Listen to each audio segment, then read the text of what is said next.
All right, good morning, everybody. Welcome to Meditation and Spiritual Practice. And as mentioned, last time we're spending last session and this one today specifically preparing for Passover. As you know, Passover is not just a holiday, but the story of the Exodus is really our most fundamental Jewish story of our tradition. And it is we read in the Haggadah, what we recite during the Passover Seder, that every day we should see ourselves as going out of Egypt every day. And that's a little bit of a perplexing statement. Does it mean that every day we should remember this historical event that happened to our ancestors? I think what it really is about is that the story itself is a very deep and central metaphor for what it means to be a human being. And if we want to stay connected to our own sense of purpose and truth, then we need to be conscious of how this story is playing out and unfolding in our lives every day. And the kind of way that our mystical tradition does that is to say that Mitzrayim, the word for Egypt, comes from the word Meitzar, which means narrow place, and that we all are always in narrow places, meaning we are always perceiving reality and ourselves in a narrow way. It is what it is. We perceive it as we are at any given moment in our current stage of growth. But the reminder is that there is always more expansive ways to relate to life, to engage, to live, more than what we can see and experience moment by moment. And so it is a reminder every day to see ourselves as going out of the narrow place, is that everything that happens in life is an opportunity for growth, is an opportunity to open, is an opportunity to connect, an opportunity to be more and see more and feel more and know more. And if we were to approach our moment and our life in that way, there would be a lot less suffering. So now when we come around, even though this is an everyday reminder, when we come around to the holiday of Passover, there are specific, I'll say, technologies that we use, which are the 4 special mitzvot of Passover. And those mitzvot are eating matzah on the first 2 nights of Seder. It's actually, even though Passover lasts for 7 or 8 days, it's only required to have matzah on the first 2 nights of the Seder. If you don't eat matzah during the whole week of Passover, totally okay. Not really required to. However, the second mitzvah, not eating chametz, not eating anything that comes from wheat, barley, oats, spelt, or rye, and that is leavened, that is kind of inflated, that we abstain for the 7 or the 8 days of Passover. And really that senses what chametz represents is that inflated kind of ego, that rising, that fullness that we enjoy all during the year in bread, becomes then a symbol for the main barrier of how it is to live a life as if we're going out of Egypt every day, right? Because chametz, inflated sense of reality in ourselves, says, what I experience and what I feel is it. It's the only reality. I know what's going on. I know who these people are in my life. I know what's going on. And this is how I think about it. This is how I feel about it. I. It's all just about that perspective. And that can keep us from being open to what we don't know, to continuing to grow. And so we don't eat chametz on Passover. And then the other main mitzvah is to tell the story. Is to tell the story. And we do that on Seder night through the Haggadah. And what I want to focus on this morning is specifically the symbolism of the 4 cups of wine or the 4 cups of juice. It's the only holiday where instead of drinking 1 cup for sanctification, we do 4. And our mystical tradition has really connected these 4 cups of wine to 4 cups of consciousness. And I want to read to you first how Rabbi Nachman of Breslov, the great 19th century Hasidic master, his main student, Rabbi Natan of Steinhartz, was the one who really transcribed all of Rabbi Nachman's teachings. So when you get to learn or hear about Rabbi Nachman, whether it's his stories or his teachings, it's really been filtered through Rabbi Natan, his disciple, and he has some of his own teachings as well. And so this is what he has to say about wine and Passover. He says, wine raises the awareness beyond its own level. For this reason, one needs to drink wine in a state of great sacredness, and through it, one can receive holy guidance, truth, and faith. Then through drinking wine, one's consciousness can become elevated in holiness, and one can experience great passion for the blessed divine and be awakened to divine devotion. For since one's consciousness has been elevated and their awareness is expanded, they can ascend to the root of all awareness, which is the source of the Torah and the mitzvot that transcends all of the Torah's commandments, and from which all of the commandments receive their vitality and illumination. And when one ascends to that level, one experiences great passion and strength to fulfill the Torah. Therefore, on Passover, when the light of truth itself is revealed, which transcends all levels of the mind, there is an obligation to drink the 4 cups of wine. For it is now, specifically through the wine, that one's consciousness can be elevated to receive the light of truth itself, which is the light of all consciousness that transcends and precedes the vessels of consciousness. So, and he goes on a little bit more, but essentially, right, he's not connecting wine as something that we drink to escape, which for sure we know that alcohol can be that way of not being present and that way of not escaping. But he's encouraging people to approach the drinking of wine as a way of elevating consciousness to the sense of the root of the Torah and the Torah's commandments. And so here, we're talking about the very drinking of wine, but what we're going to talk about and share right now, you don't need wine, obviously. We're talking about states of consciousness where wine can become a tool, but so is meditation. And that's what we're really going to use these teachings around the 4 cups to link together with our meditative practice. So let me share my screen here to give you a sense of, let's see if people can see this. The 4 cups, according to the Talmud, is connected to each of these 4 phrases from Exodus chapter 6, verse 6. That's why we have 4. They're not just 4 random kind of cups, but each one is connected to a certain phrase, which is connected to a certain consciousness. So the first one is V'hotzeti etchem mitachat sivlat Mitzrayim. I will take them out beneath the suffering of Egypt.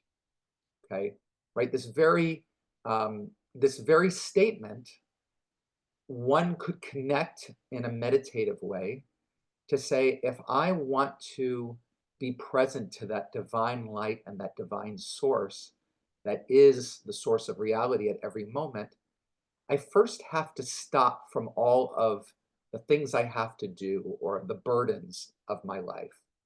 I need to, whatever it is that's on my to-do list, I need to just put it aside for a moment and I need to just be, right? So kind of the first step in meditation is to put aside things and to step and to just be.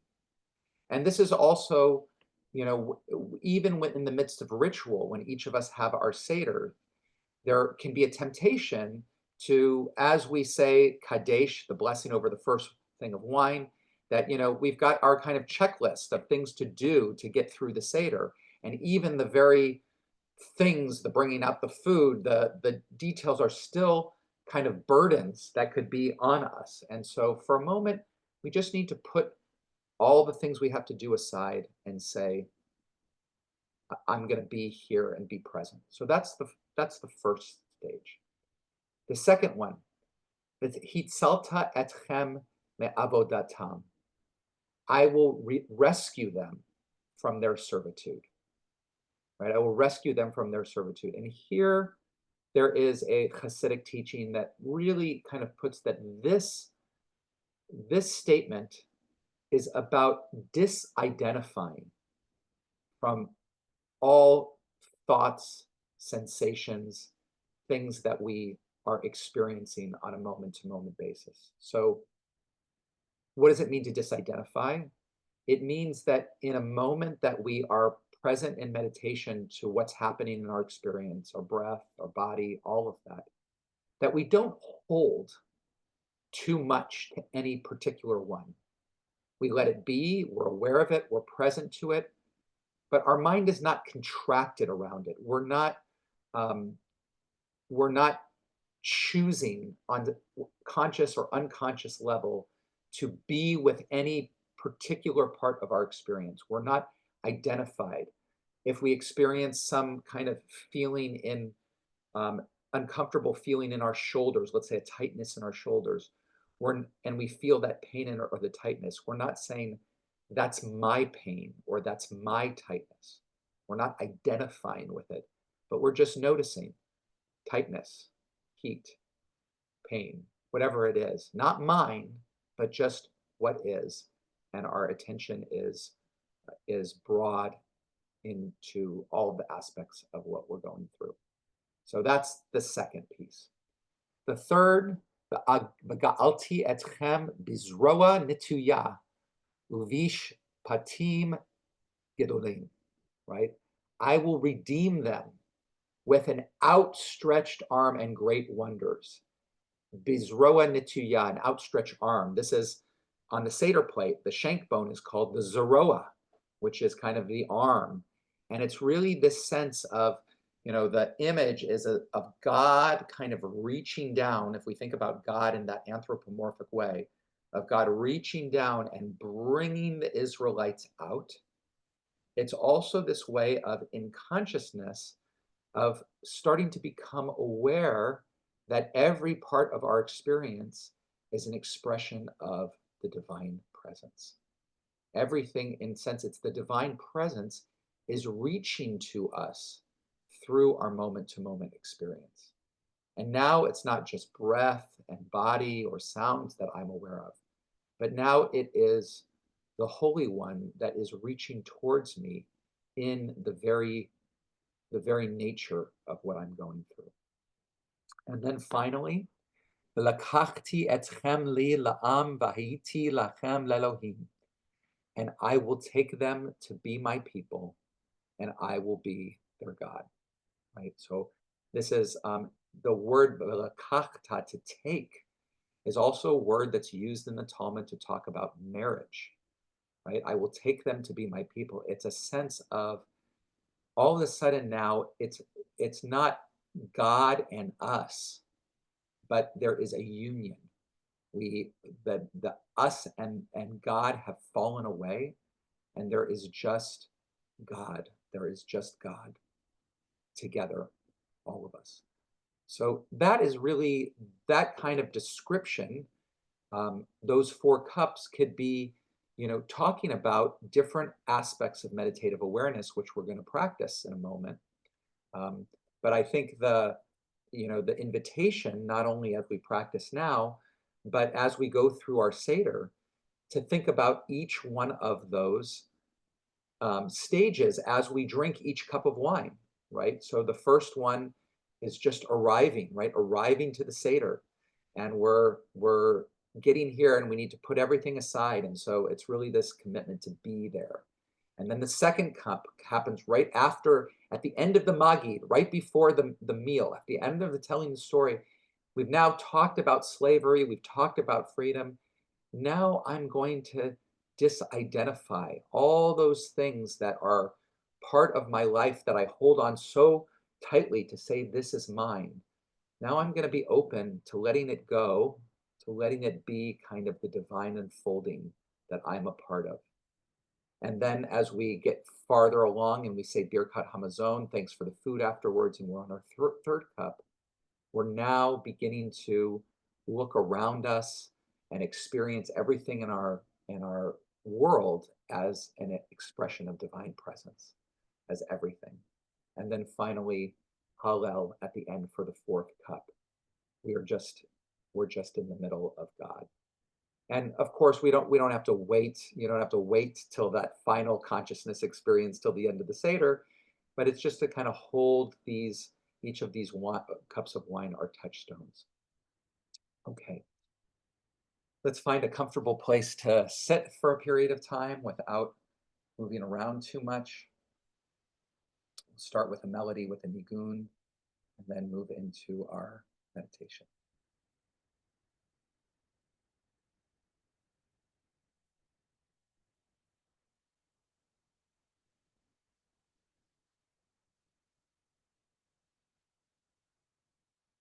Nanai, nai, nanai, nai, nanai, nai.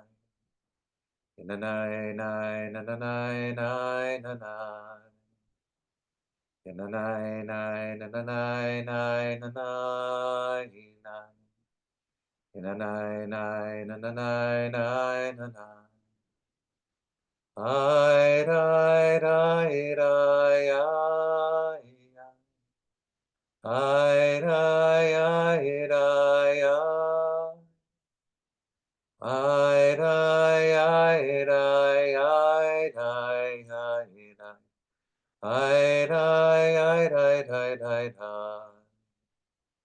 Nanai, nai, nanai, nai, nanai, nai. Nanai, nai, nanai, nai, nanai. Nanai, nai, nanai, nai, nanai, nai. Nanai, nai, nanai, nai, nanai. Ai, rai, rai, rai, rai, rai. Ai, rai, ai, rai, ai. Ai, rai, ai, rai, ai, rai, ai, rai. Ai, rai, ai, rai, ai, rai, rai.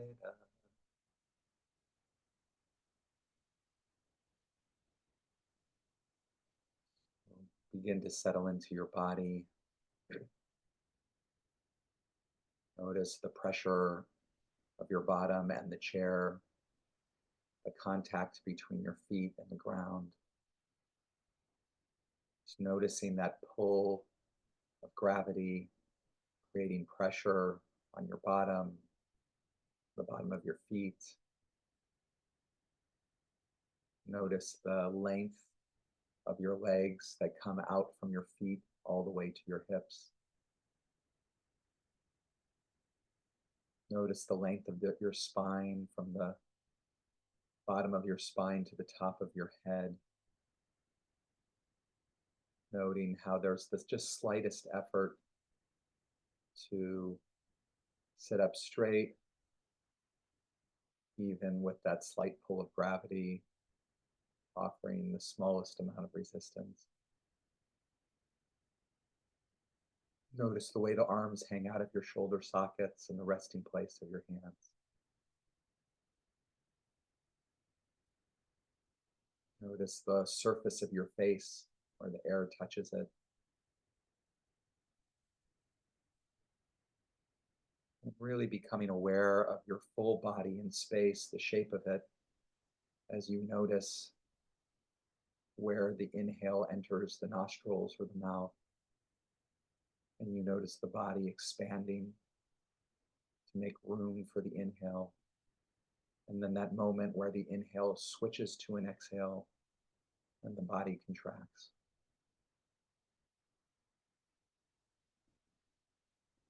Let yourself be present with each breath, each full cycle of breath, being aware of all the sensations in the body that accompany it.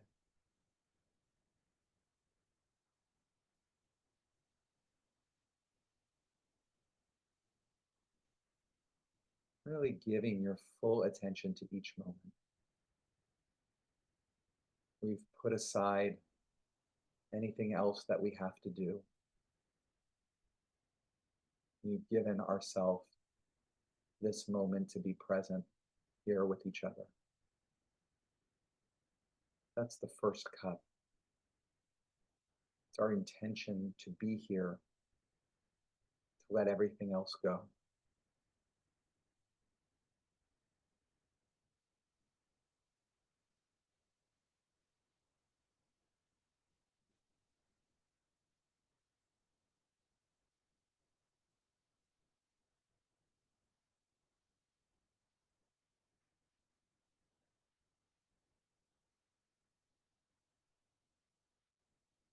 And as your awareness is open to the moment to moment experience throughout your body, whether those are sound waves that hit your ears of what's happening around the room or beyond the room, or whether you feel pressure in different parts of the body or tightness, or just the sensation of breath. Just allow your attention to be broad enough that you can notice all of your experience at once.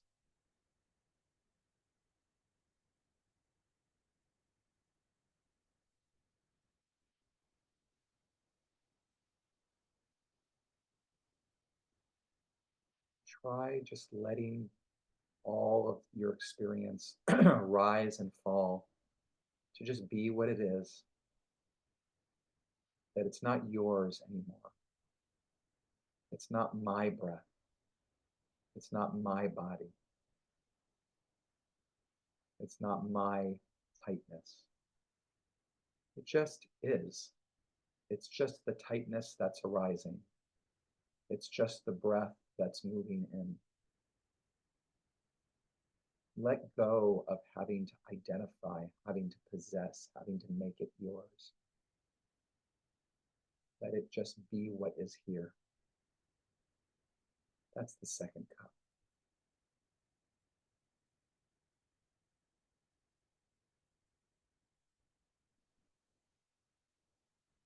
It's really a hands-off approach to your moment-to-moment experience.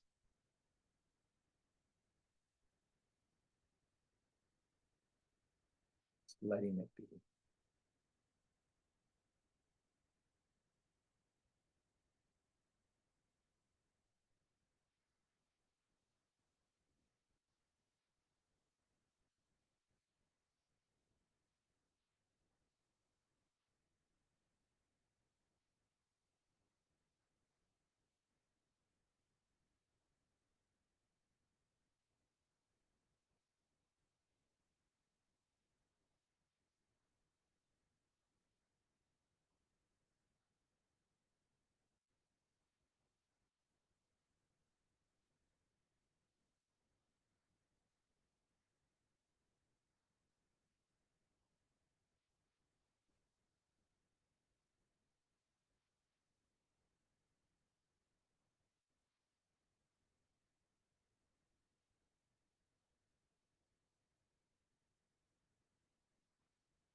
Now, instead of just being present with the myriad of experience that is unfolding moment to moment, that is not mine or yours, but just is, bring your attention to everything that's arising with the willingness to notice the divine, alive energy, expression that infuses everything.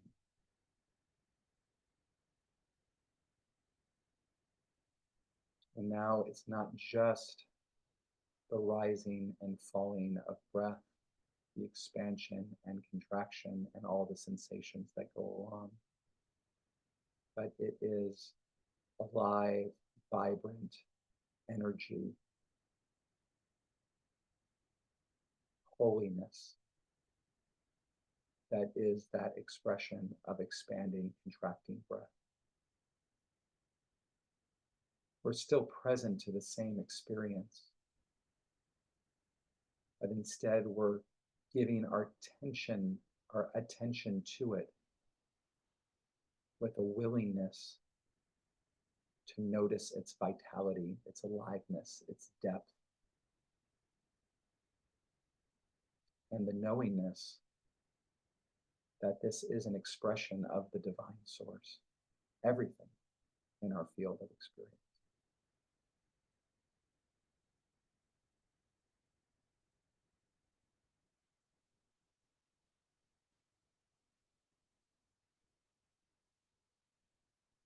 And if you'd like, you can even imagine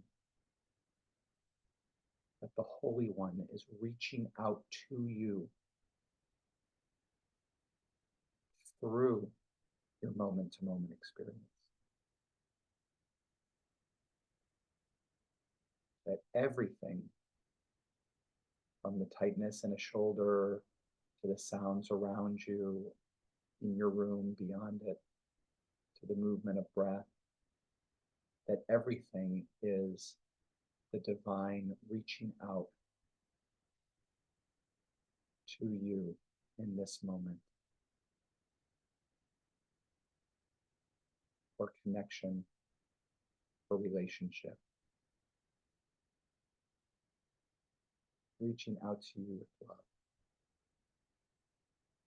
through your experience.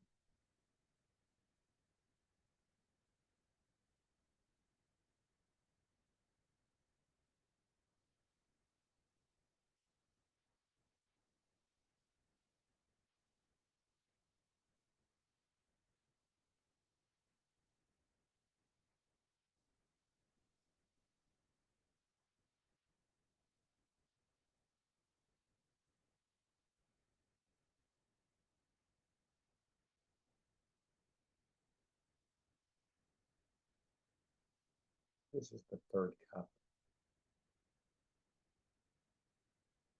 And you can notice that when you are present to the divine vitality in the breath and the body and everything in the moment, when you imagine that your moment to moment experience is the divine reaching out to you, then what arises is a posture of receptivity and openness to receive,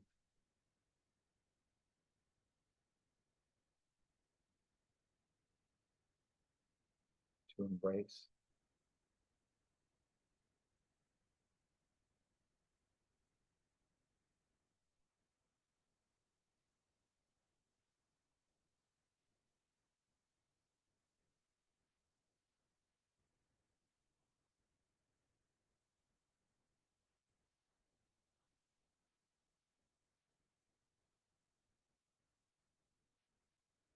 And finally, let all those models that are framing your experience drop away.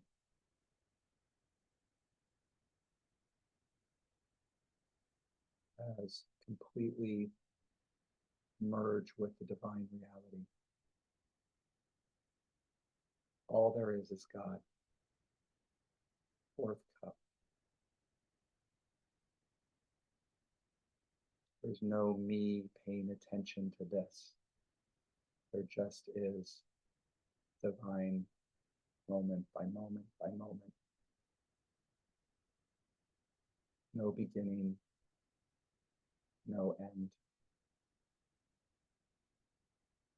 Whatever we are conscious to or present to in each unfolding moment, it's just one expression of the internal, eternal unfolding.